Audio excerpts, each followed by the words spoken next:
J'ai d'excellentes nouvelles. Ma mère a décidé d'échanger d'appartement avec toi.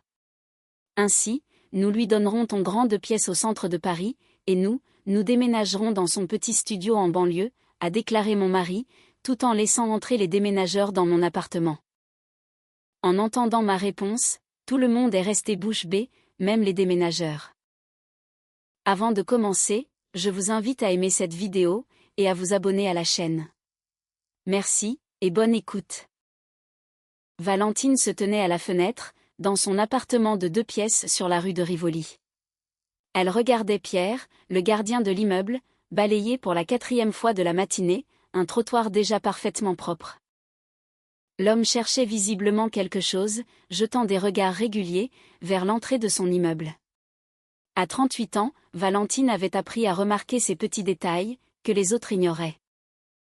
Son travail d'agent immobilier, dans une agence de luxe, l'avait habituée à être attentive, tant aux choses qu'aux gens. Le téléphone a sonné exactement à l'instant où Pierre levait à nouveau la tête vers ses fenêtres. « Val, descends tout de suite. » La voix de sa jeune sœur, Clarisse, semblait agitée. « Il y a une femme, qui est venue te voir. Elle dit que c'est très important, et que cela concerne ton appartement. » « Quelle femme ?» Valentine s'est éloignée de la fenêtre, et a commencé à préparer son sac. « Tu la connais ? » ?»« Jamais vue. C'est une dame âgée, bien habillée, et elle exige de te parler en personne. Elle prétend avoir des informations, qui vont t'intéresser. » Valentine est descendue, et a tout de suite vu une femme d'une 60aine d'années, debout près d'un banc dans la cour. Elle portait un tailleur gris strict, et tenait une pochette en cuir. Pierre, voyant Valentine arriver, s'est précipité vers l'immeuble voisin. « Madame Valentine Delorme ?» La femme s'est approchée. « Je m'appelle René Courtois. Je dois vous parler, au sujet de votre bien immobilier. »« Je vous écoute, » a répondu Valentine, en scrutant l'inconnu. Quelque chose, dans son attitude, lui semblait familier, mais elle n'arrivait pas à savoir quoi. « Il y a trop d'oreilles indiscrètes ici, » a chuchoté René, en regardant autour d'elle. « Pourrions-nous monter chez vous ? Ou aller dans un café du coin ? » 20 minutes plus tard, elles étaient assises, dans un petit café chaleureux au coin de la rue. René a sorti, de sa pochette, plusieurs documents. « Valentine, je suis la mère de votre voisin, Damien Courtois. Il habite l'étage juste au-dessus. » Valentine a haussé les sourcils, très surprise. Damien était son voisin depuis 3 ans, mais elle le croisait rarement.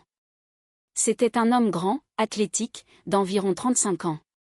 Ils disaient toujours bonjour poliment, mais leurs échanges n'allaient jamais plus loin.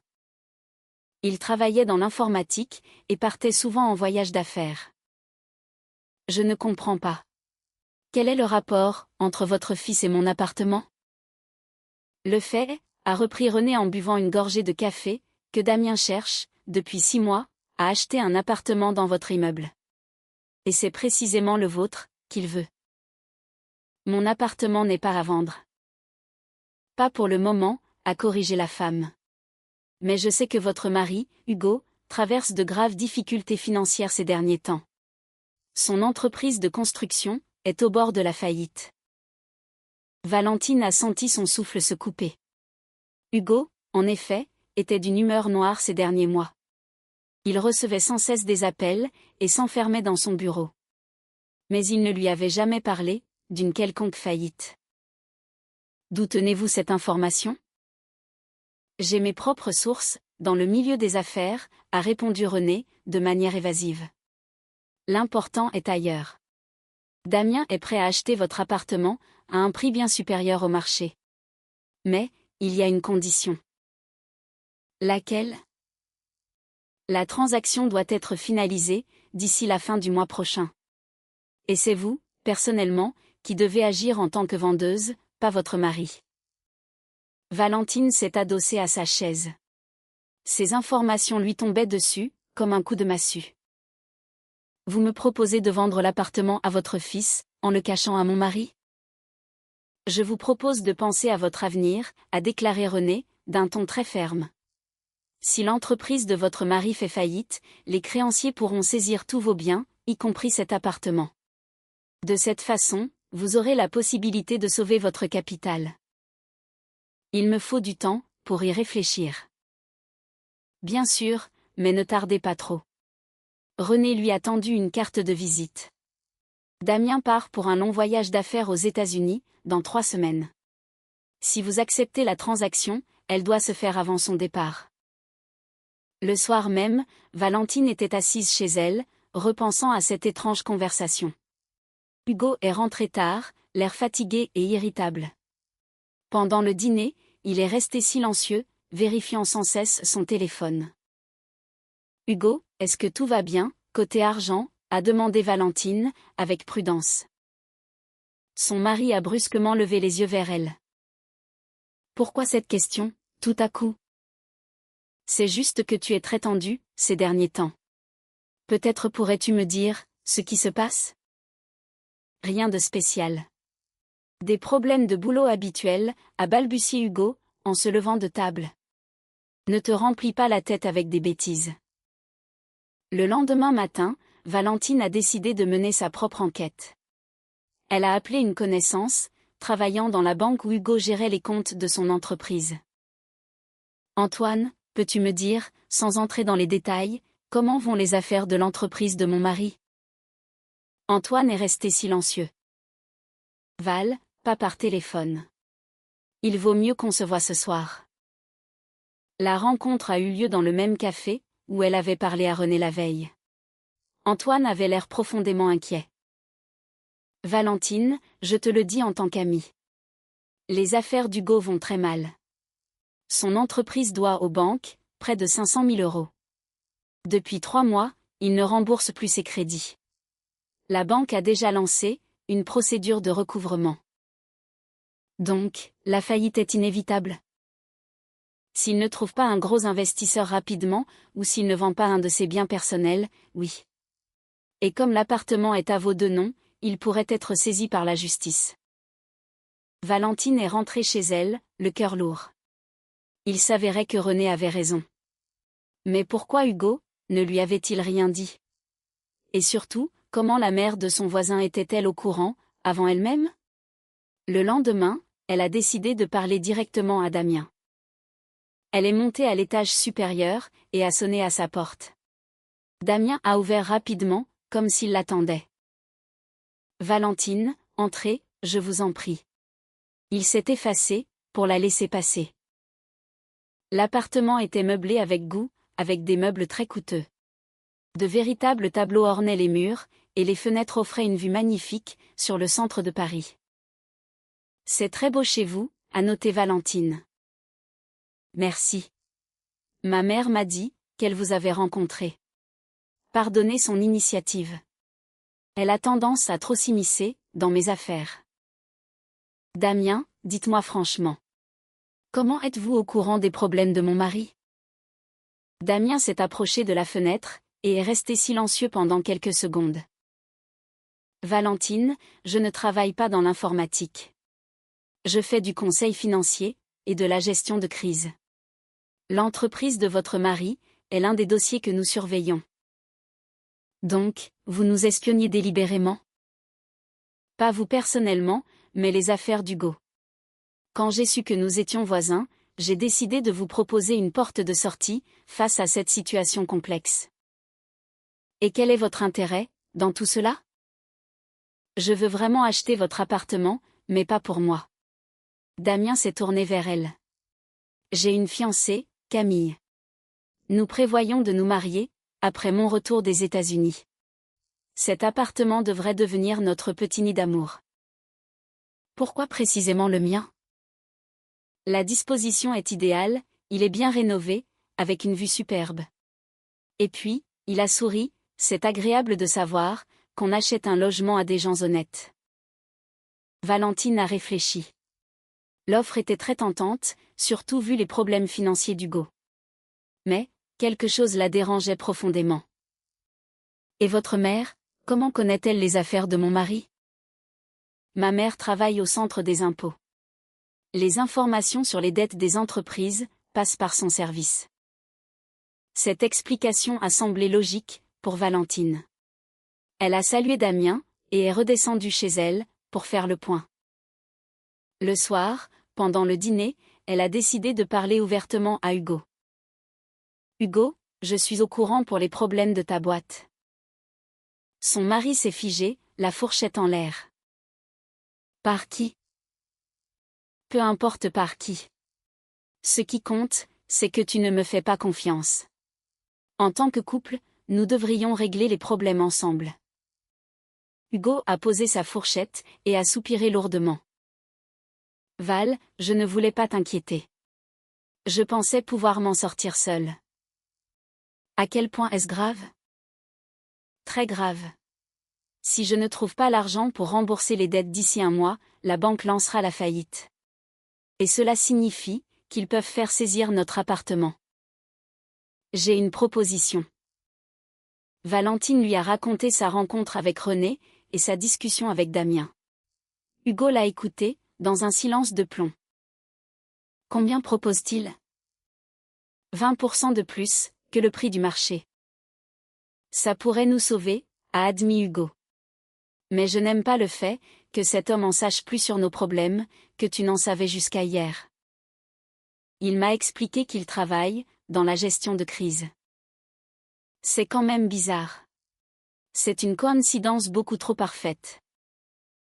Le lendemain matin, Valentine s'est rendue au travail, avec la ferme intention de vérifier les informations sur Damien Courtois.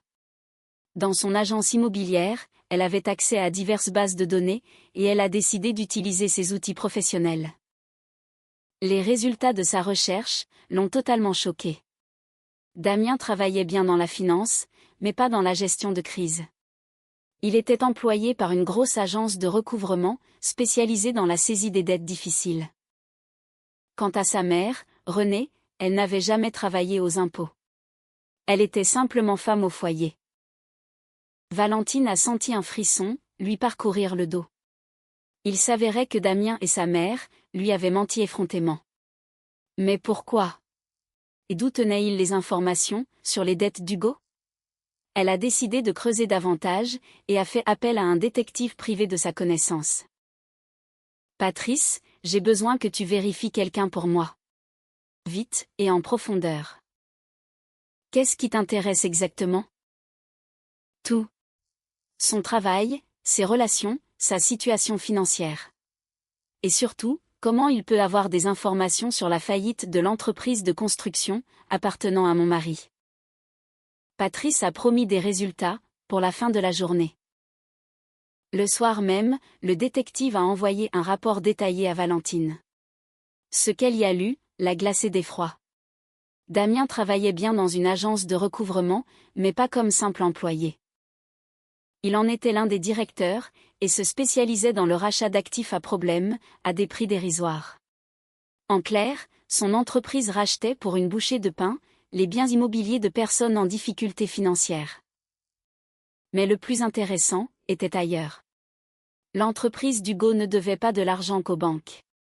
Une partie de la dette était détenue, par cette même agence de recouvrement où travaillait Damien.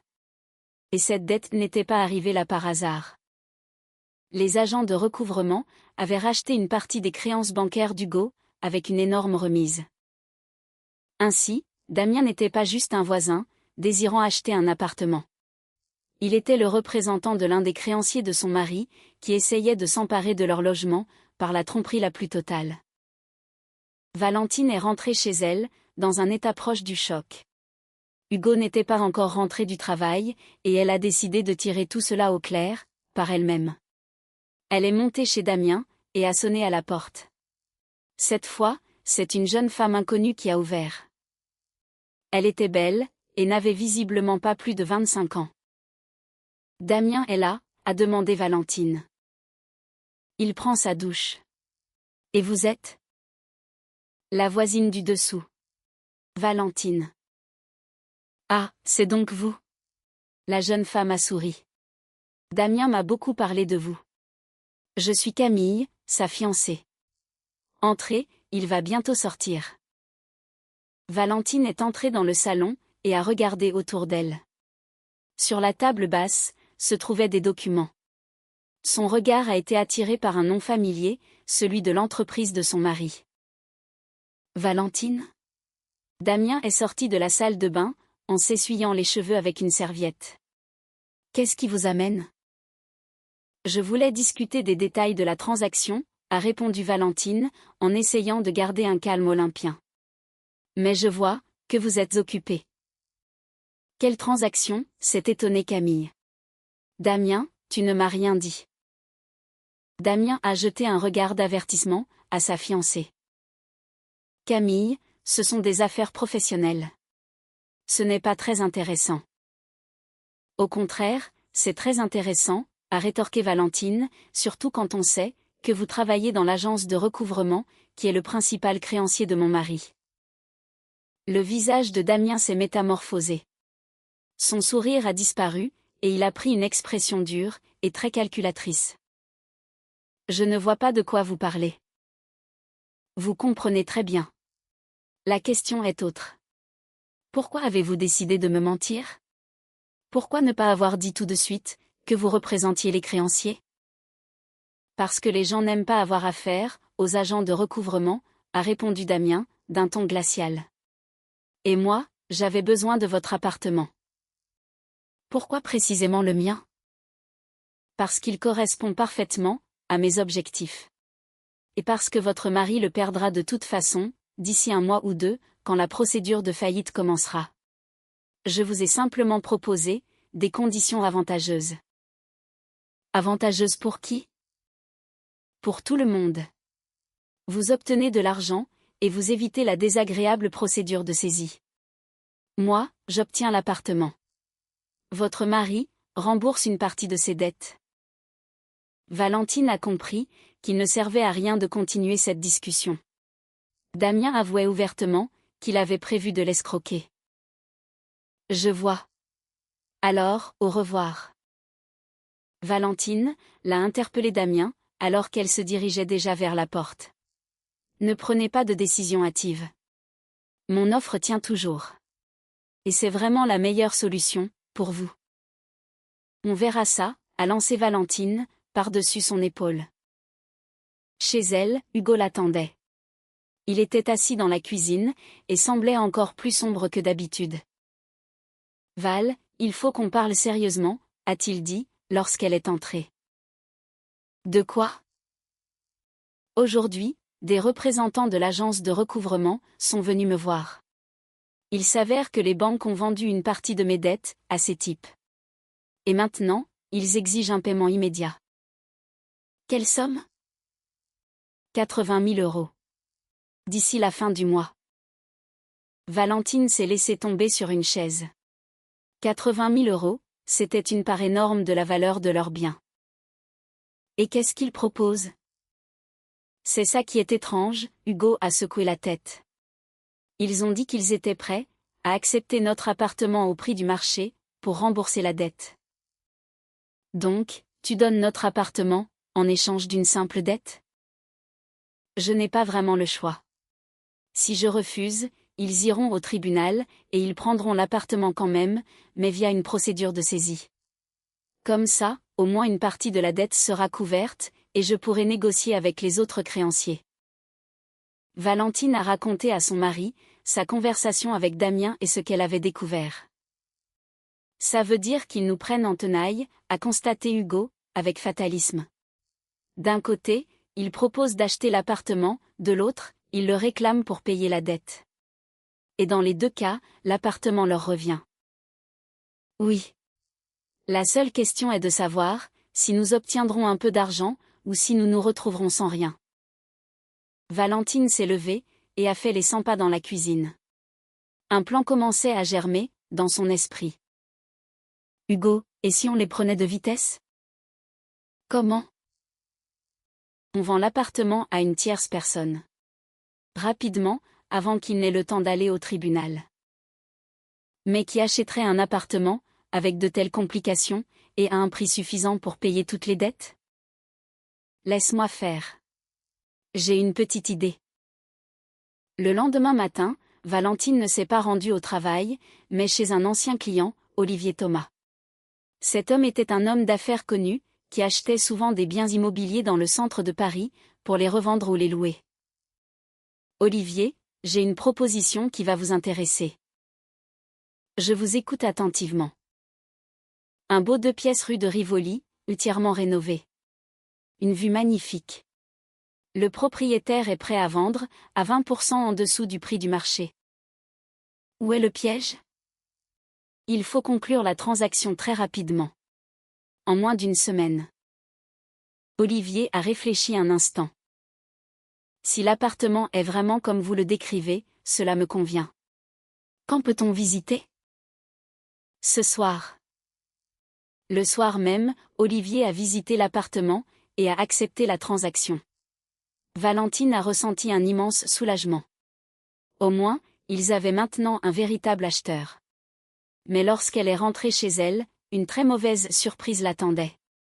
René se tenait, sur le pas de sa porte. « Valentine, il faut que je vous parle. Je n'ai rien à vous dire. Au contraire, il le faut. Damien m'a raconté votre discussion d'hier. Vous commettez une énorme erreur. Laquelle, exactement? Vous essayez de vendre l'appartement à une tierce personne. Mais vous oubliez un détail crucial. Lequel? René a sorti un document officiel de son sac. Hier soir, notre société a saisi le tribunal pour demander la mise sous séquestre de votre appartement. Ce matin, la saisie a été ordonnée par le juge. Maintenant, vous ne pouvez plus le vendre sans notre accord exprès. Valentine a senti le sol se dérober sous ses pieds. Ainsi, pendant qu'elle cherchait un acheteur, Damien et sa mère avaient déjà frappé. Que proposez-vous? La même chose qu'avant. Vendre l'appartement à Damien, au prix convenu. Seulement maintenant, c'est votre unique chance de récupérer un peu d'argent. Et si je refuse? Alors, dans un mois, l'appartement sera vendu aux enchères pour un tiers de sa valeur, et tout l'argent ira éponger les dettes de votre mari. Vous vous retrouverez à la rue, sans un centime. Valentine a compris qu'elle était tombée dans un véritable piège. Damien et sa mère s'avéraient être des adversaires, bien plus rusés qu'elle ne le pensait. Mais, elle n'avait pas l'intention de se rendre sans combattre. Laissez-moi le temps de réfléchir. Vous avez jusqu'à demain soir, a dit René, en rangeant le document dans son sac. Passé ce délai, notre offre ne tiendra plus. Lorsque la femme est partie, Valentine a raconté la situation catastrophique à Hugo. Ça veut dire qu'ils nous ont tués, a dit son mari, avec amertume. Pas encore. J'ai un autre plan. Lequel? Demain matin, je vais voir un avocat. Si la saisie a été faite avec des vices de procédure, on peut la contester. Et si la procédure a été respectée, on cherchera d'autres solutions. Je ne compte pas me rendre face à ces escrocs. Hugo a regardé sa femme, avec une grande surprise. En toutes ces années de mariage, il ne l'avait jamais vue aussi déterminée et combative. Val, peut-être qu'on devrait accepter? On récupérera au moins un peu d'argent. Non, a répondu fermement Valentine. Ces gens nous ont manipulés depuis le début. Ils pensent que nous sommes des idiots, faciles à plumer. Mais, ils se trompent lourdement. Le lendemain matin, Valentine s'est rendue chez le meilleur avocat de son agence immobilière. Maître Maxime Lemaire était réputé pour être l'un des spécialistes les plus redoutables en litiges immobiliers à Paris. Valentine, montrez-moi les documents de saisie. L'avocat a étudié attentivement les papiers et a hoché la tête à plusieurs reprises. C'est une situation intéressante. La saisie a bien été prononcée, mais il y a plusieurs points très contestables. Lesquels? Premièrement, le délai de traitement de la demande n'a pas été respecté. Selon la loi, le juge doit examiner ce genre de dossier en 3 jours minimum. Ici, la saisie a été prononcée dès le lendemain du dépôt. C'est une violation majeure. Deuxièmement, le montant de la dette indiquée est inexact. J'ai vérifié, la dette réelle de votre mari envers cette agence n'est pas de 80 000, mais de 60 000 euros. Donc, on peut contester la saisie? On peut, et on doit le faire. Nous avons toutes les raisons d'obtenir son annulation immédiate. Combien de temps cela prendra-t-il? En déposant les documents correctement, pas plus d'une semaine. Valentine a ressenti un élan d'optimisme. Tout n'était pas encore perdu. Maître le maire, lancez la procédure de contestation. Immédiatement. Ce sera fait. Mais sachez une chose, dès que nous déposerons le recours, la partie adverse comprendra que vous ne comptez pas abandonner. Il pourrait prendre des mesures de représailles. Comme quoi, par exemple? Il pourrait essayer d'accélérer la procédure de vente aux enchères, ou trouver d'autres moyens de pression insidieux. Qu'ils essaient. Je suis prête à me battre. Le soir, Valentine est rentrée chez elle, fermement décidée à aller jusqu'au bout. Hugo l'a accueillie sur le seuil, l'air complètement affolé. Val, René a appelé. Elle exige une réponse immédiate. Qu'elle attende. Demain, nous aurons une contre-proposition.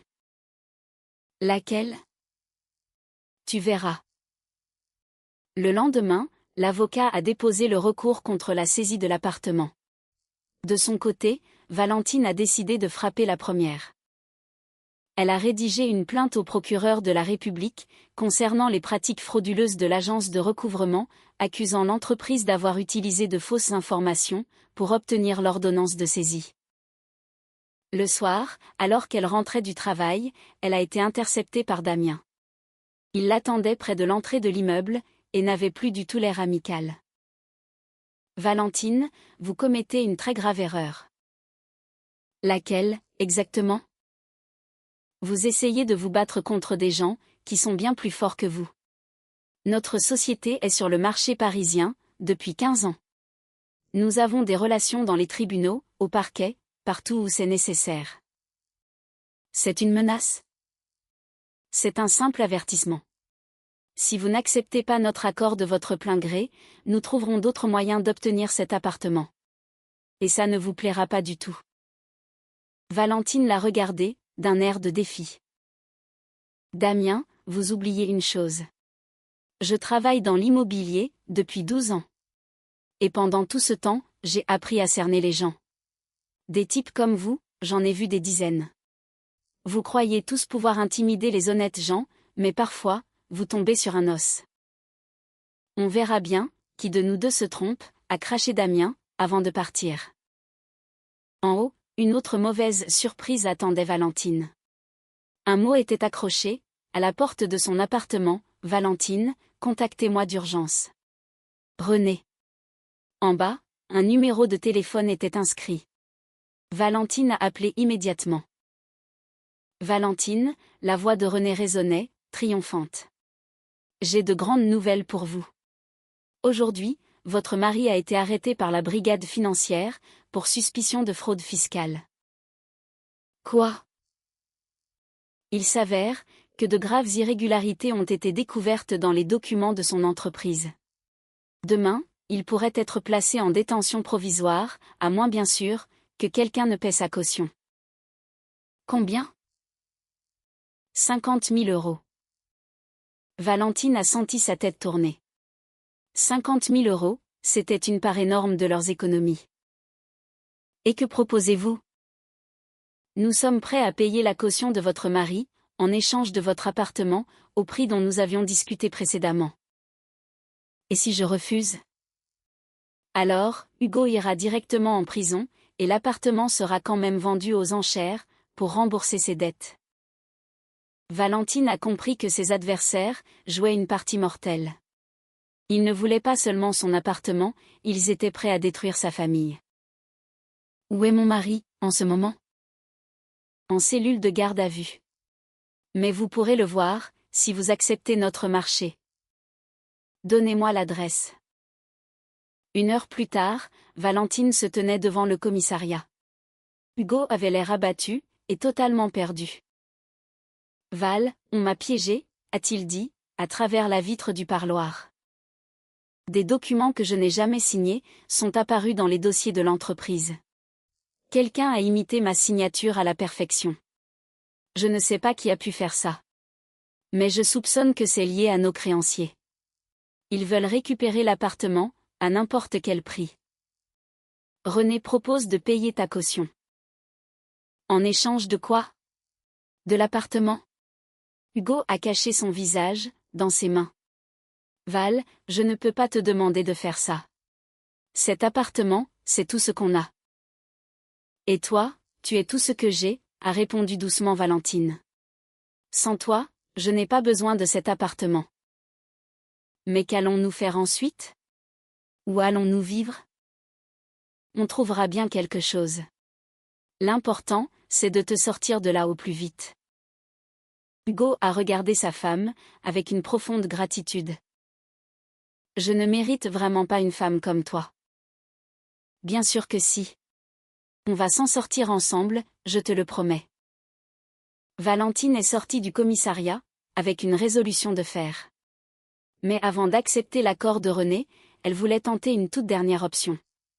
Le lendemain matin, elle est retournée voir son avocat. Maître le maire, y a-t-il un moyen de libérer mon mari sous caution, sans l'aide de ses créanciers? Théoriquement oui, mais il faut 50 000 € en espèces.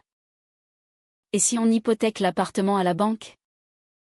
Avec la saisie en cours, c'est strictement impossible. Le bien est gelé. Donc, il n'y a aucune issue?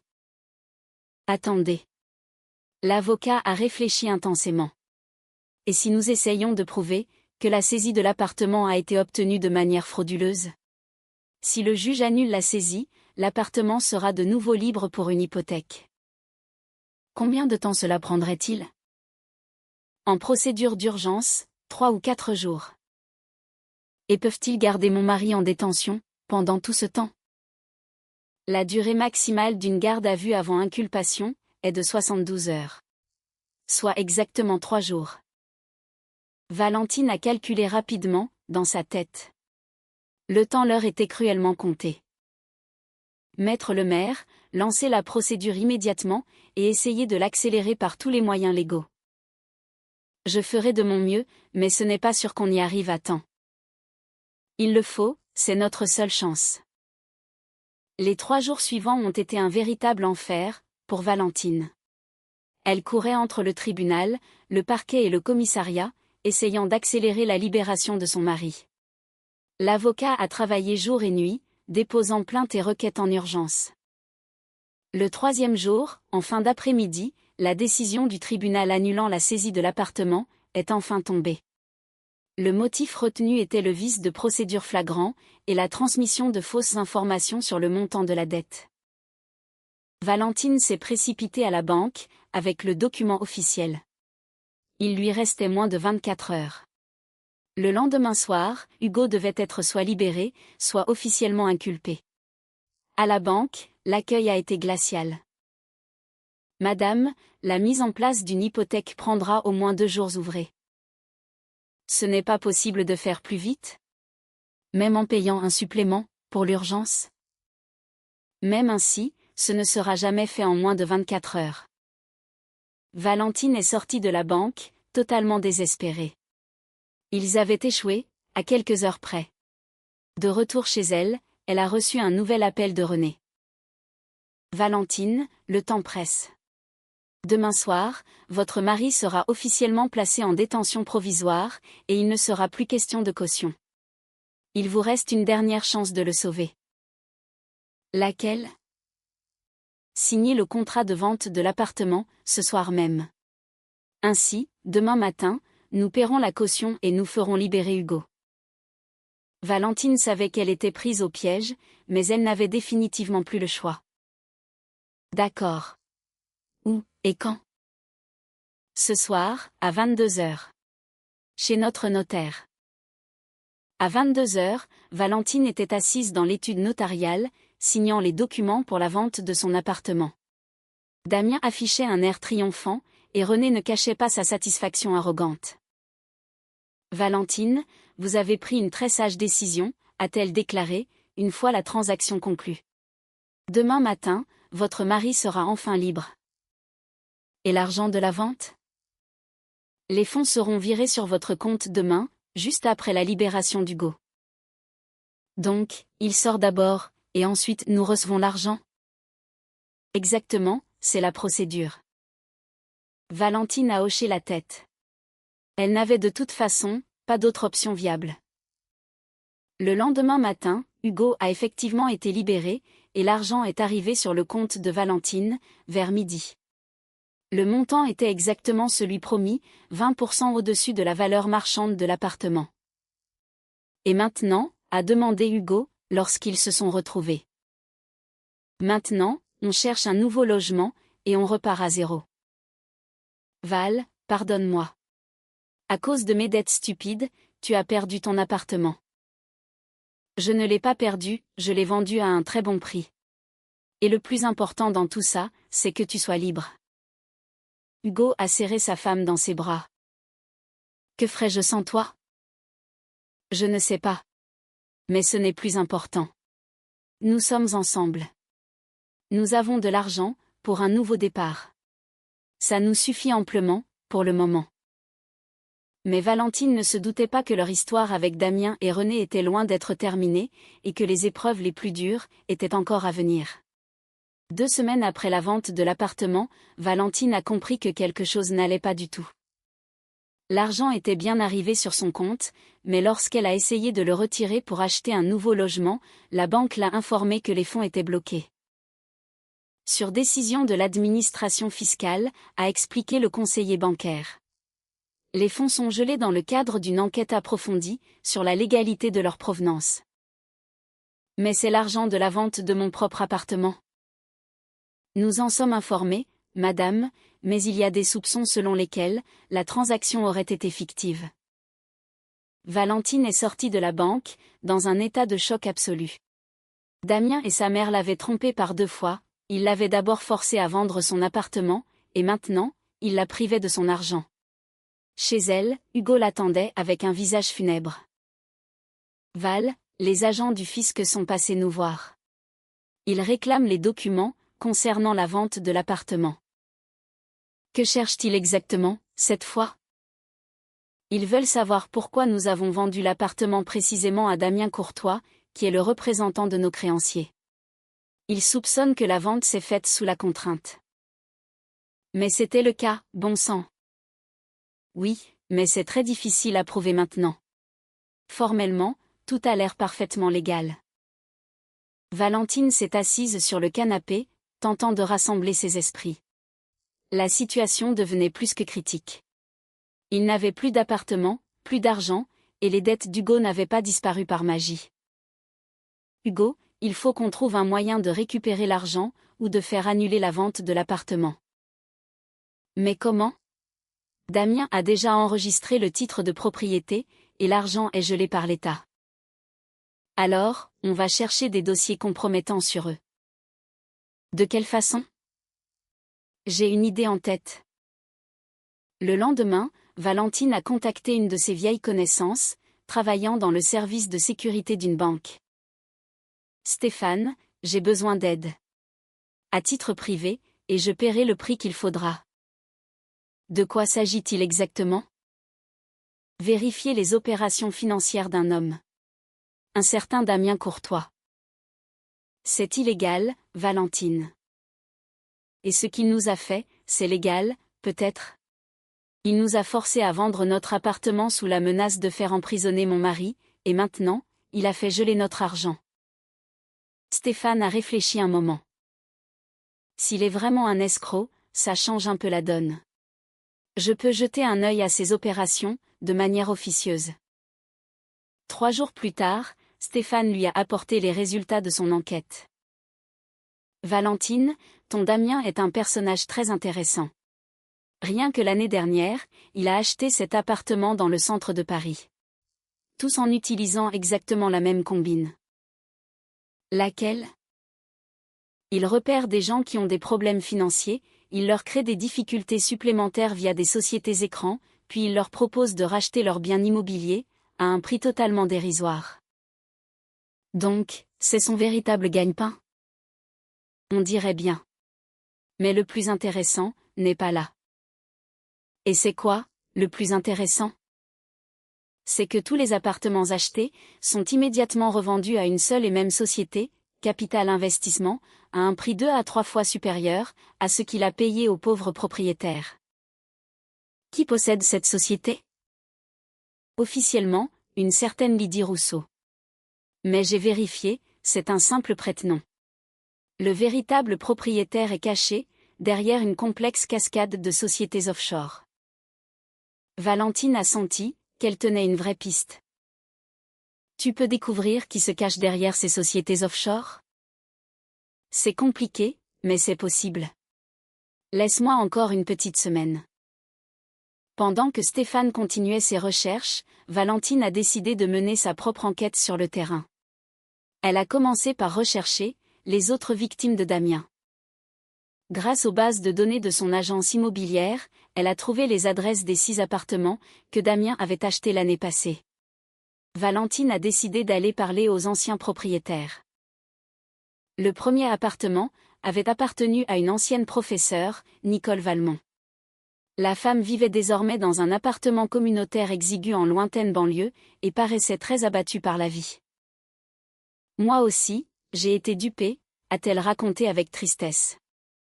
D'abord, il y a eu des problèmes inexpliqués, avec les papiers de mon appartement. Soi-disant des erreurs, dans le titre de propriété. Puis, des amendes du syndic de copropriété ont commencé à pleuvoir. Et quand je ne savais plus quoi faire pour m'en sortir, ce jeune homme est apparu, et m'a proposé d'acheter mon appartement. À quel prix? Au tiers de sa vraie valeur. Mais on m'a assuré que c'était le seul moyen d'éviter de longs et coûteux procès. Vous avez essayé de porter plainte? Auprès de qui? Formellement, tout avait été fait dans les règles de l'art. La deuxième victime, Michel Caron, a raconté une histoire tout à fait similaire. Il avait soudainement eu de graves problèmes avec le fisc, à cause d'une prétendue taxe foncière impayée, datant des années précédentes. Pourtant, j'ai toujours payé rubis sur l'ongle, s'exclamait le retraité. Mais les reçus s'étaient mystérieusement perdus dans leur serveur, et je n'ai rien pu prouver. À la fin de la semaine, Valentine avait discuté avec les 6 anciens propriétaires. Le schéma de l'arnaque était toujours le même, d'abord des problèmes administratifs ou fiscaux surgissaient de nulle part, puis la vente urgente à Damien était présentée, comme l'unique porte de sortie. C'est donc un système très bien rodé, a dit Valentine à Hugo. Il reste à découvrir qui tire les ficelles de tout ça. Le lendemain, Stéphane l'a appelé. Valentine, j'ai découvert qui est le vrai propriétaire de Capital Investissement. Tu vas être vraiment surprise. Qui est-ce? Lydie Rousseau n'est pas un prête-nom. C'est une vraie personne. C'est la veuve du célèbre magnate de l'immobilier, André Rousseau. Et alors? André Rousseau est mort il y a 2 ans, dans des circonstances assez étranges. Officiellement, une banale crise cardiaque, mais des rumeurs disaient qu'il avait été éliminé par des concurrents. Quel est le rapport avec Damien? Le rapport, c'est que Damien Courtois n'est pas son vrai nom. Son vrai nom, c'est Damien Rousseau. C'est le fils caché du défunt magnate. Valentine a senti son sang se glacer dans ses veines. Donc, il venge la mort de son père? On dirait bien. Il rachète des biens immobiliers dans le centre de Paris, pour s'en servir ensuite à d'autres fins. Peut-être veut-il rebâtir l'empire de son père? À sa façon. Quant à sa mère, Renée, c'est bien sa vraie mère, mais son nom n'est pas Courtois, c'est Rousseau. C'est la veuve du frère du magnate. Beaucoup de choses devenaient claires désormais. Damien ne se contentait pas d'acheter des appartements, pour les revendre.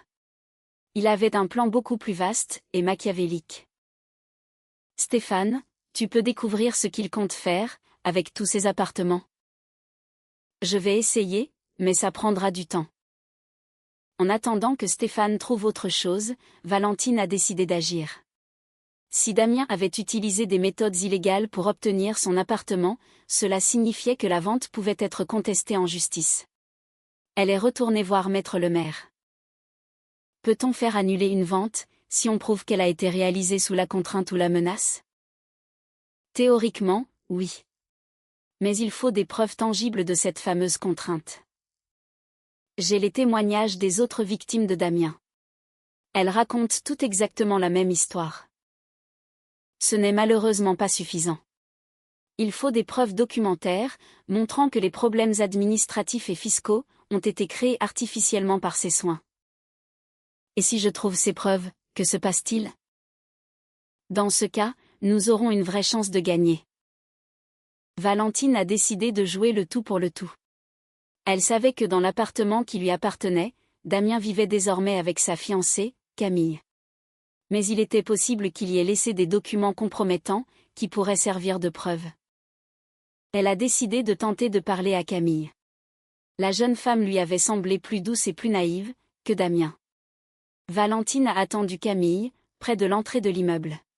« Est-ce que je peux vous parler un instant ? » « À quel sujet ? » La jeune femme avait l'air un peu inquiète. « Au sujet de votre fiancé. Savez-vous ce qu'il fait, en réalité ? » « Bien sûr que je le sais. Il est conseiller financier. » « Camille, il escroque les gens, et leur vole leurs appartements. L'appartement dans lequel vous vivez actuellement a été obtenu par une odieuse escroquerie. » « C'est impossible, je ne vous crois pas. » « Ça l'est, et vous le savez au fond de vous. Ça ne vous surprend pas, qu'il ait acheté cet appartement en plein Paris, en un an ? Avec quel argent ? Camille a semblé réfléchir, troublée. Il m'a dit qu'il avait hérité d'un oncle lointain. De quel oncle, Camille ? Son vrai nom n'est pas Courtois, c'est Rousseau. Et il n'y a aucun oncle riche. Comment savez-vous ça ? J'ai fait mes vérifications. J'ai les documents officiels. Valentine lui a montré le certificat de changement de nom, qu'elle avait obtenu par l'intermédiaire de Stéphane. Je n'y crois pas, a murmuré Camille, les larmes aux yeux. Damien n'aurait pas pu me mentir à ce point.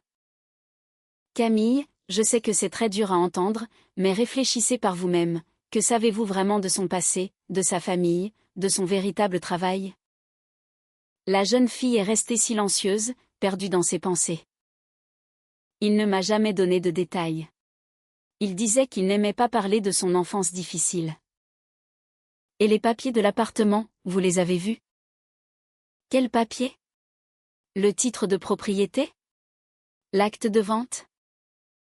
Non, il m'a dit que tous les papiers importants étaient au coffre, à la banque.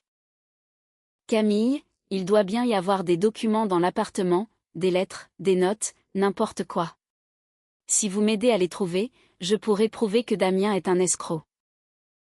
Pourquoi je ferais ça ? Parce que tôt ou tard, il vous trompera vous aussi. Les gens comme lui ne changent pas. Camille a gardé le silence un long moment. Je vais y réfléchir, a-t-elle finalement dit. Le lendemain, Camille a appelé Valentine. On peut se voir. J'ai quelque chose d'important à vous montrer. Elles se sont retrouvées dans le même café, où Valentine avait autrefois parlé à René. J'ai trouvé ça dans le bureau de Damien. Camille a sorti un lourd dossier, contenant des documents. Au début, je ne comprenais pas ce que c'était, mais maintenant, j'ai tout compris. Valentine a ouvert le dossier, et s'est figée de stupeur. À l'intérieur, se trouvaient des fiches complètes sur tous les anciens propriétaires des appartements, elle y compris. Chaque fiche contenait des informations très détaillées sur leur situation financière, leur vie de famille, et leurs points faibles exploitables.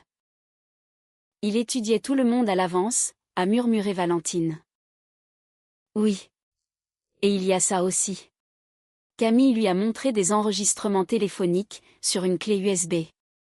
Ce sont des conversations de Damien avec des gens des impôts, et des syndics de copropriété. Il les payait pour qu'ils créent des problèmes, à ses futures victimes. Valentine a parcouru rapidement les notes. Il y avait des conversations sur les faux documents pour l'appartement de Nicole, et sur les faux problèmes fiscaux de Michel. Camille, ce sont des preuves totalement irréfutables. Avec ces documents, on peut poursuivre Damien en justice au pénal. Je sais, c'est pour ça que j'ai décidé de vous aider. Pourquoi ? Parce que j'ai compris une chose, s'il a arnaqué les autres de cette manière, il m'arnaquera aussi. Et dire que je l'aimais vraiment. Vous l'aimiez? Vous ne l'aimez plus?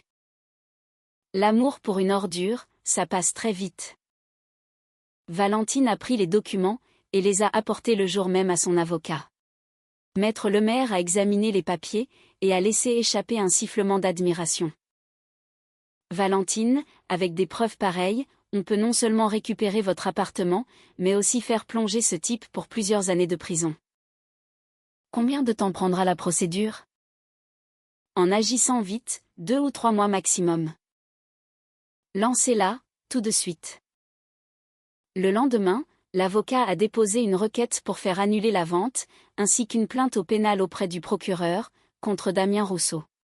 Valentine pensait que le plus dur était derrière elle, mais elle se trompait lourdement.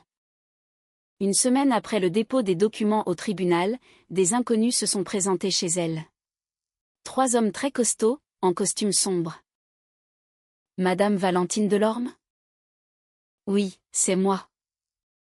Nous devons parler. De quoi? De votre santé. Valentine a compris que c'était une menace à peine voilée. Qui êtes-vous?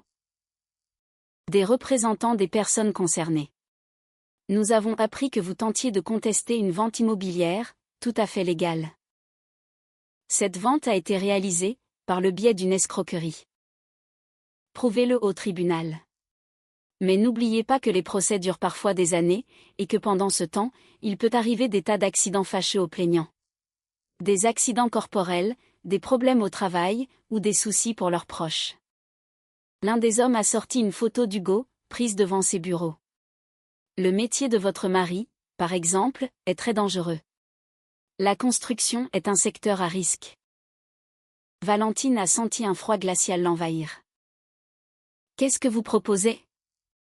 De retirer votre plainte, d'oublier cette histoire, et de vivre tranquille. Et si je refuse?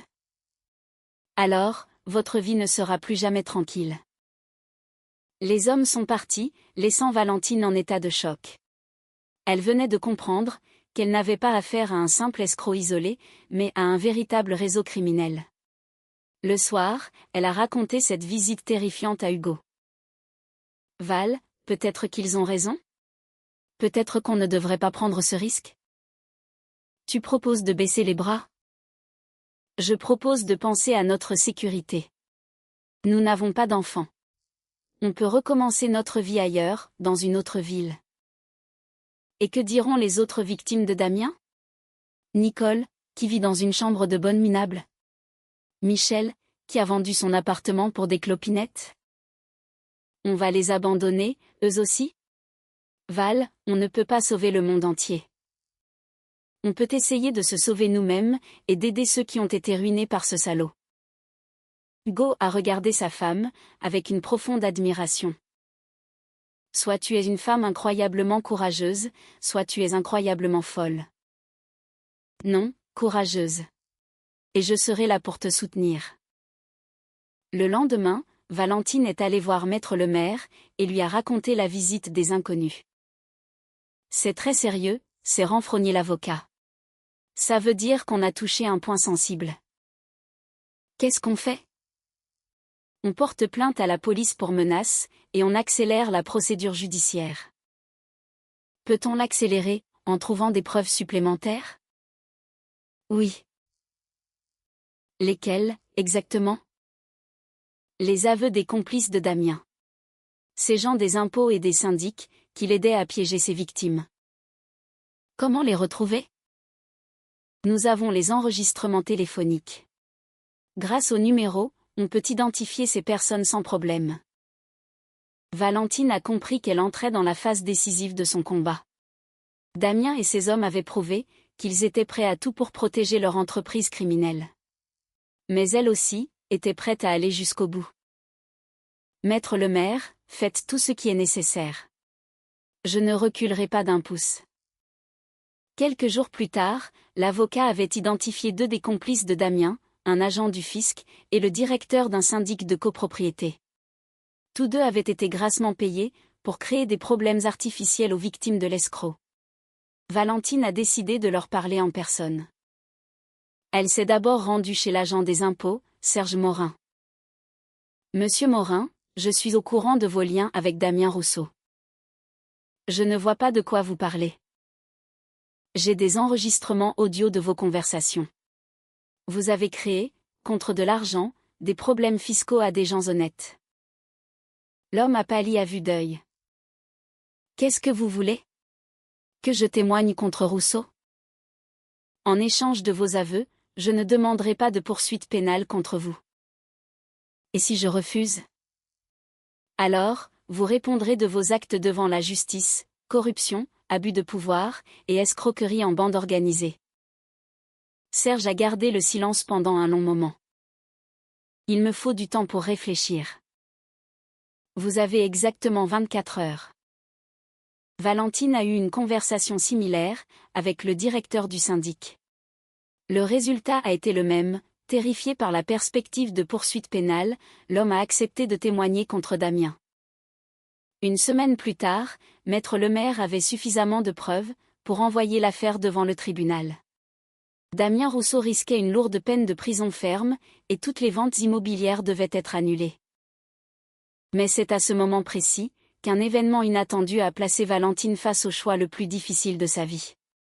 Camille a débarqué chez elle. La jeune fille avait l'air terrifiée et perdue.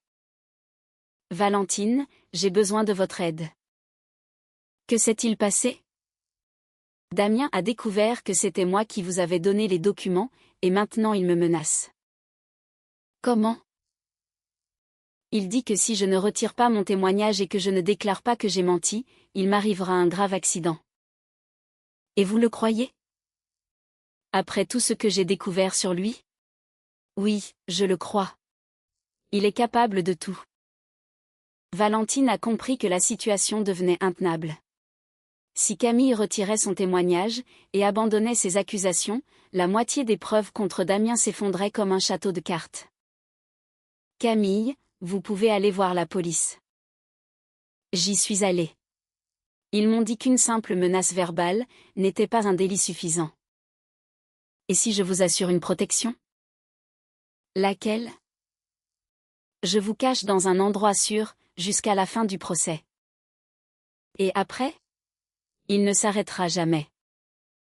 Après, il ira en prison. Et s'il n'y va pas? Valentine savait que la jeune fille avait raison. Même si Damien était condamné, il pourrait orchestrer sa vengeance depuis sa cellule. Camille, il y a une autre solution. Laquelle? Nous pouvons lui proposer un marché. Quel genre de marché? Il rend les appartements à toutes ses victimes, où il leur verse une compensation équitable. En échange, nous ne réclamons pas de poursuite pénale contre lui. Vous croyez qu'il va accepter? S'il comprend que la seule alternative est la prison, oui, il l'acceptera. Camille a réfléchi. Mais s'il accepte, et qu'il se venge quand même après? Dans ce cas, nous aurons eu le temps de nous préparer, pour nous défendre. Valentine, j'ai tellement peur. Je comprends, mais nous n'avons pas d'autre issue. Valentine savait qu'elle devait faire un choix. Elle pouvait poursuivre le combat judiciaire, risquant ainsi la vie de Camille et la sienne, ou tenter de s'entendre pacifiquement avec Damien, même si rien ne garantissait qu'il tienne parole. Le temps pressait. L'audience préliminaire de sa plainte devait avoir lieu le lendemain, et Damien allait très certainement tenter de faire annuler la procédure. Valentine a pris la décision de rencontrer Damien face à face. Le lendemain matin, elle l'a appelé, et lui a proposé des négociations. « Damien, je pense qu'il faut qu'on parle. » De quoi, Valentine? De la manière de résoudre nos problèmes, sans faire de vagues. Damien a accepté de la rencontrer, dans un grand restaurant du centre-ville. Valentine est arrivée la première, et a pris une table près de la fenêtre, d'où elle pouvait surveiller l'entrée.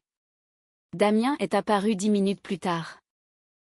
Il avait l'air sûr de lui, mais Valentine aperçut une certaine tension dans ses gestes. « Vous avez décidé de capituler ?» a-t-il demandé, en s'asseyant en face d'elle. « J'ai décidé de trouver une solution raisonnable, pour tout le monde.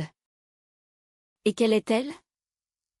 Vous rendez leurs appartements à toutes vos victimes, ou vous leur versez une compensation financière équitable. Moi, je retire ma plainte, et je convainc les autres de ne pas aller voir la police. Damien a éclaté de rire. Sérieusement? Vous croyez que j'ai peur de vos petites menaces? Je crois que vous êtes un homme intelligent, et que vous savez très bien que la prison n'est pas le meilleur endroit pour faire des affaires. J'ai de très bons avocats. Moi, j'ai des preuves irréfutables.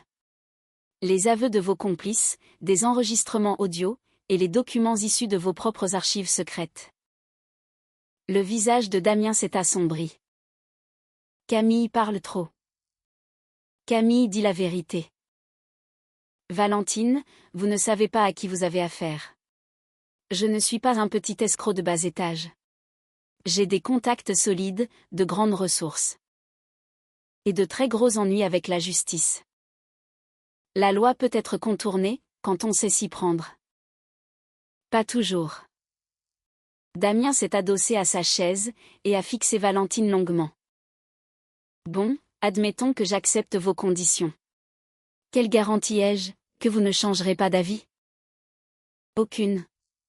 Tout comme je n'ai aucune garantie, que vous tiendrez parole.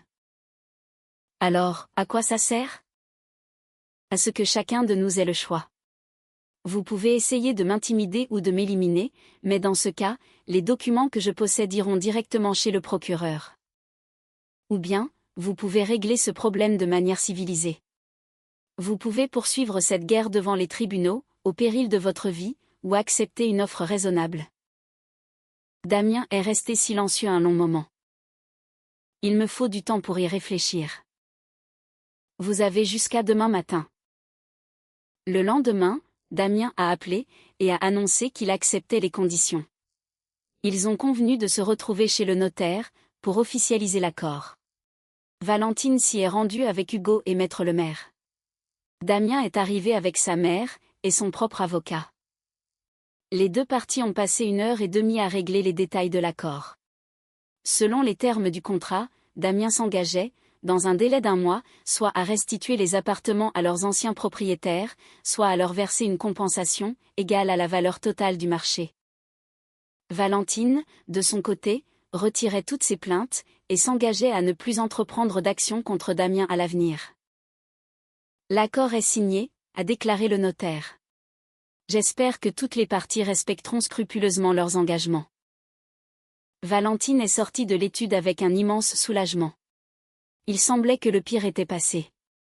Mais, elle ignorait que Damien préparait déjà une nouvelle manipulation. Une semaine s'est écoulée. Damien a effectivement commencé à respecter les clauses de l'accord, il a versé des compensations à 3 de ses victimes, et a rendu son appartement à Nicole. Valentine commençait à croire que tout se terminait bien, quand un événement a de nouveau tout bouleversé. Un soir, alors qu'elle rentrait du travail, un inconnu l'a abordée. Madame Valentine Delorme? Oui. Je m'appelle Olivier Thomas. Nous nous sommes rencontrés le mois dernier, quand vous m'aviez proposé d'acheter votre appartement. Valentine s'est souvenue, c'était l'homme d'affaires, qui avait accepté d'acheter son logement avant la saisie. Olivier, je suis désolée que la vente n'ait pas pu se faire. Ce n'est pas le problème. Il faut que je vous parle de Damien Rousseau.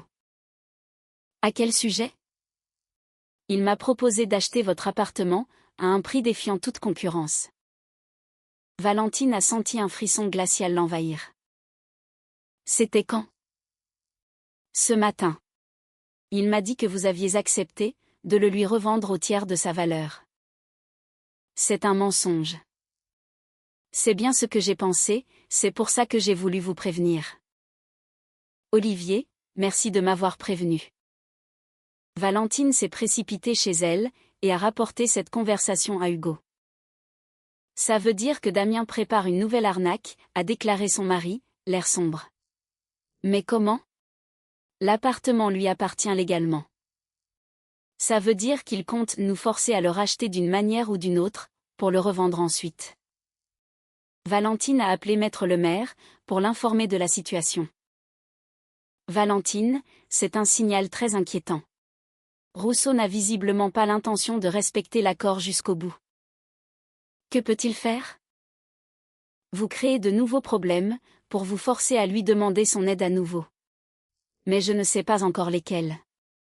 Je vous conseille d'être très prudente. Le conseil de l'avocat s'est révélé prophétique.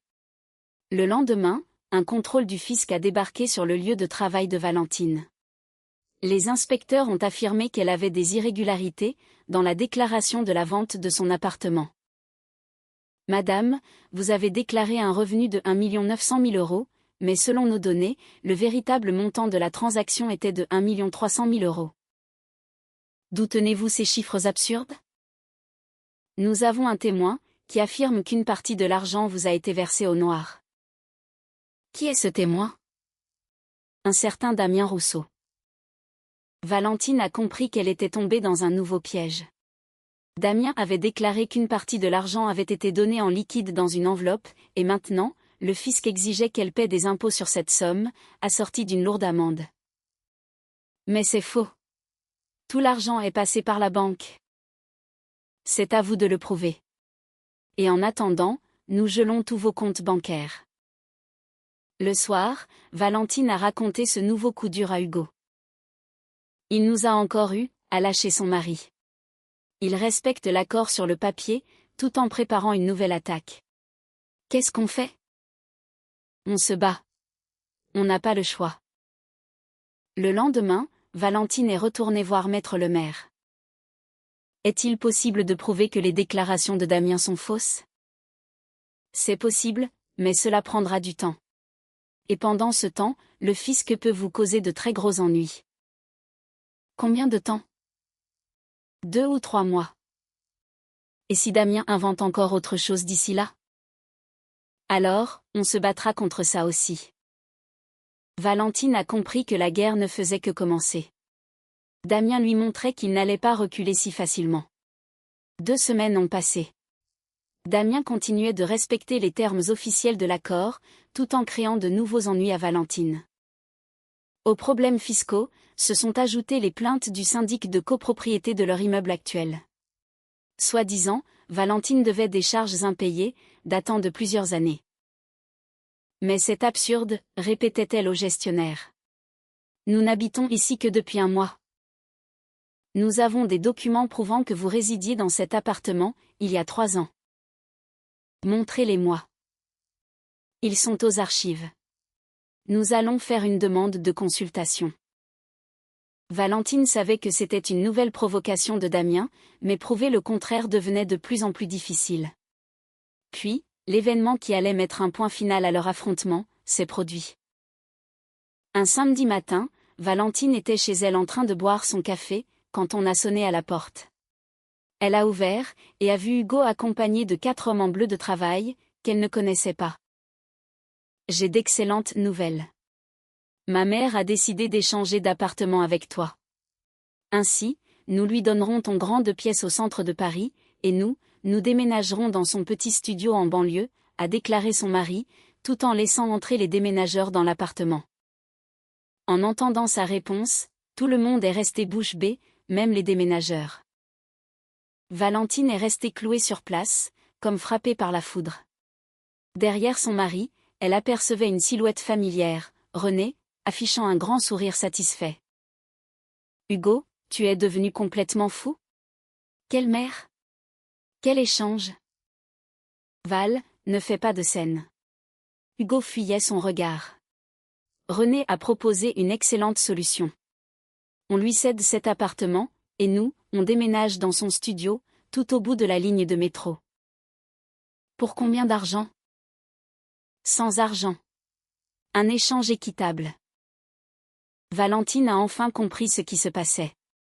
Damien abattait sa dernière carte. Il n'avait jamais eu l'intention de respecter leur accord.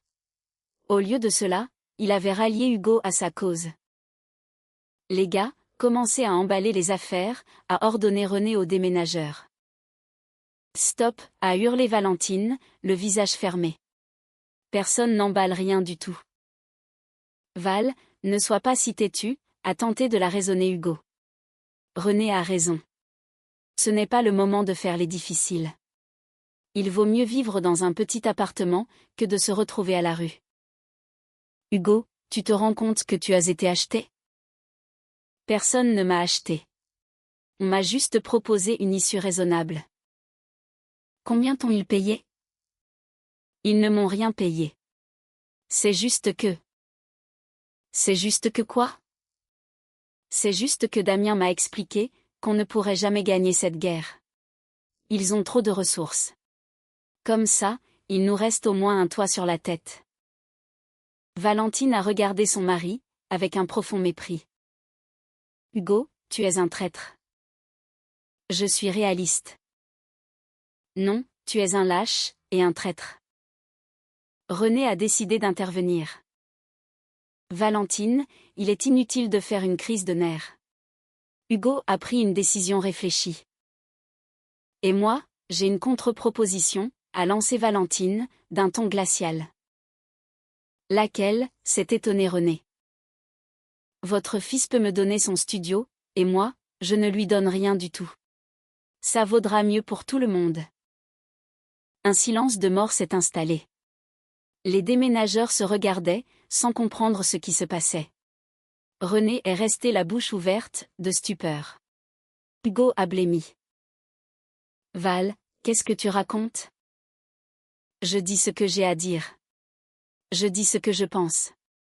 Ta chère René, et son petit escroc de fils, n'ont qu'à me donner leur studio en guise de compensation, pour tous les dommages qu'ils nous ont causés. Et moi, je ne leur donne absolument rien. Et tu sais quoi? Ce sera tout à fait juste. Tu as perdu la tête? Non. J'ai juste arrêté de jouer selon leurs règles. Hugo a fait un pas vers elle, l'air menaçant. Ça suffit. Tu vas signer ces papiers d'échange? Je ne signerai rien. Tu vas signer. Hugo a levé la main, mais Valentine s'est rapidement écartée. Essaie un peu de me toucher, et tu vas voir. Il a de nouveau essayé de l'attraper, mais Valentine l'a esquivé, et lui a asséné un violent coup de poing sur le nez.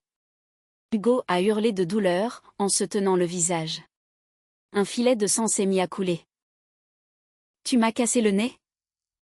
Et j'ai bien fait. Fous le camp de chez moi. Et embarque tes déménageurs avec toi. Val, reviens à la raison. Il y a longtemps que j'y suis, à la raison.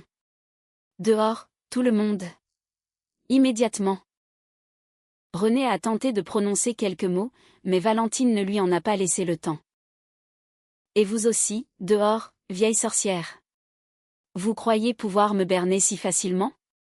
Vous vous êtes trompé sur toute la ligne. Jeune femme, vous oubliez à qui vous parlez.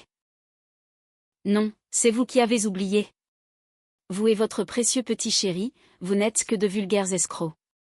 Et je n'ai plus l'intention de prendre des gants avec vous. Valentine a grand ouvert la porte d'entrée. Tout le monde dehors. Tout de suite. Les déménageurs se sont hâtés vers la sortie. Hugo, se tenant toujours le nez, a essayé de murmurer. Val, tu vas le regretter. La seule chose que je regrette, c'est de ne pas l'avoir fait plus tôt. On ne se parlera plus que par avocats interposés. Et uniquement pour le divorce. Le divorce? Et tu croyais quoi? Après le spectacle que tu m'as offert aujourd'hui, je n'ai plus l'intention de passer une seule seconde de ma vie avec toi. Hugo et René sont partis, entraînant les déménageurs à leur suite. Valentine a verrouillé la porte, et s'y est adossée. Ses mains tremblaient de tension nerveuse, mais au fond de son âme, elle ressentait un calme étrange et profond. Elle a compris qu'elle venait de franchir un point de non-retour, et elle n'allait pas le regretter. Dès le lendemain, Valentine a lancé la procédure de divorce. Hugo a essayé de la contacter, mais elle a ignoré ses appels. Par des connaissances communes, il lui a fait savoir qu'il était prêt à se réconcilier, mais Valentine est restée inflexible. Maître le maire, je veux que ce divorce aille le plus vite possible, a-t-elle dit à son avocat.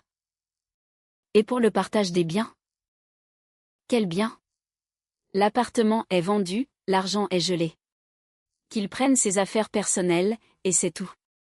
Les dettes de son entreprise sont son problème. J'exige le partage uniquement sur les biens acquis en commun. Les dettes, il se les est faites tout seul. Le divorce a en effet été prononcé très rapidement. Hugo n'a pas contesté les conditions de Valentine. Peut-être comprenait-il qu'il avait eu tort. Damien non plus n'a pas cherché à poursuivre les hostilités. Il a probablement compris que Valentine était prête à aller jusqu'au bout, et il a préféré ne pas prendre de risques.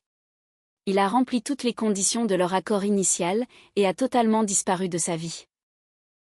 6 mois plus tard, le fisc a levé ses accusations. Il a pu être prouvé que les témoignages de Damien étaient de pures affabulations. Les fonds de Valentine ont été débloqués, et elle a pu s'acheter un bel appartement d'une pièce, dans un quartier agréable de la capitale. Hugo a tenté de recoller les morceaux, mais il a essuyé un refus catégorique. Valentine ne croyait plus en lui, et n'avait aucune intention de lui donner une seconde chance. Val, je sais que j'ai eu tort, plaidait-il lors de leur ultime entrevue. Mais nous avons passé tant d'années ensemble. C'est vrai, et alors ? Au moment le plus critique, tu m'as trahi. Tu t'es vendu, pour la promesse d'une vie tranquille. Je pensais que c'était la meilleure solution, pour nous deux. Non, tu pensais que c'était la meilleure solution pour toi. Tu as eu peur de te battre, et tu as décidé d'abandonner. Qu'est-ce que je pouvais faire d'autre ? La même chose que moi. Ne pas baisser les bras, et se battre jusqu'au bout. Mais on n'a quand même pas gagné. On a perdu l'appartement, et l'argent a été gelé. Nous n'avons pas perdu. Ce sont deux choses bien différentes. Hugo ne saisissait pas la nuance, mais Valentine n'a pas pris la peine de s'expliquer. Certaines choses ne peuvent pas être expliquées à quelqu'un qui ne les ressent pas. Une année s'est écoulée. Valentine a pris ses marques dans son nouvel appartement, a retrouvé un bon rythme de travail, et s'est fait de nouveaux amis. Sa vie est devenue paisible, mais pas ennuyeuse. Parfois, elle croisait des connaissances dans la rue, qui l'interrogeaient sur son divorce. Beaucoup ne comprenaient pas pourquoi elle n'avait pas pardonné à son mari. Pourtant, il regrette sincèrement, disait-il. Tout le monde fait des erreurs. C'est vrai, tout le monde en fait, approuvait Valentine. Mais il y a des erreurs, qui sont impardonnables. Lesquelles ? La trahison. Quand quelqu'un sacrifie l'un de ses proches, pour s'assurer sa propre tranquillité. Certains hochaient la tête avec compréhension, d'autres faisaient la moue. Valentine ne s'en offusquait pas. Elle savait que tout le monde n'était pas capable de comprendre sa position. Elle n'a jamais recroisé Damien Rousseau. Elle a seulement entendu dire qu'il continuait à travailler dans l'immobilier, mais avec beaucoup plus de prudence. Peut-être que leur affrontement lui avait servi de leçon. Camille l'a appelé quelquefois. La jeune fille s'est mariée avec un autre homme, et semblait très heureuse. Valentine, je vous remercie infiniment, lui a-t-elle dit un jour. Sans vous, j'aurais lié mon destin à une ordure. C'est un mal pour un bien, a répondu Valentine. Et vous, vous ne regrettez pas d'avoir divorcé ? Non. La seule chose que je regrette, c'est d'avoir été aveugle si longtemps. Peut-être que vous rencontrerez quelqu'un d'autre ? Peut-être, ou peut-être pas. Mais maintenant, je sais avec certitude qu'il vaut mieux être seul qu'avec quelqu'un qui ne vous estime pas à votre juste valeur. Valentine le pensait très sincèrement. Au cours de l'année écoulée, elle avait réalisé que la solitude n'était pas la pire chose qui puisse arriver à un être humain. Il est bien plus terrible de vivre avec quelqu'un en qui on ne peut pas avoir confiance. Elle n'était devenue ni aigrie, ni paranoïaque. Elle avait simplement appris à mieux juger les gens et à ne plus les laisser abuser de sa bonté. Parfois, le soir, Valentine se tenait à la fenêtre de son nouvel appartement et repensait au passé. Sans aucun regret, mais avec la profonde conviction que tout s'était déroulé comme cela devait être. Elle avait traversé une terrible épreuve, et elle ne s'était pas brisée. Cela valait tout l'or du monde. Bien sûr, sa vie avait changé. Elle n'était plus une femme mariée, possédant un bel appartement au centre de Paris. Mais en revanche, elle était une femme libre, qui connaissait sa propre valeur, et qui ne laisserait plus jamais personne l'humilier. Et cela valait bien plus qu'un bien immobilier, ou qu'un mari qui s'était révélé être un traître. Valentine contemplait la rue, par la fenêtre, et faisait des projets d'avenir. Elle avait de l'argent, un travail, et la santé. Que lui fallait-il de plus pour être heureuse? Peut-être rencontrer un homme, qui soit digne d'elle. Mais ça, c'est une toute autre histoire. Pour l'instant, elle était pleinement satisfaite de sa vie. La vie d'une femme qui sait se défendre, et qui n'a pas peur de rester seule, si la personne à ses côtés s'avère indigne. C'était son choix, et elle ne le regrettait pour rien au monde.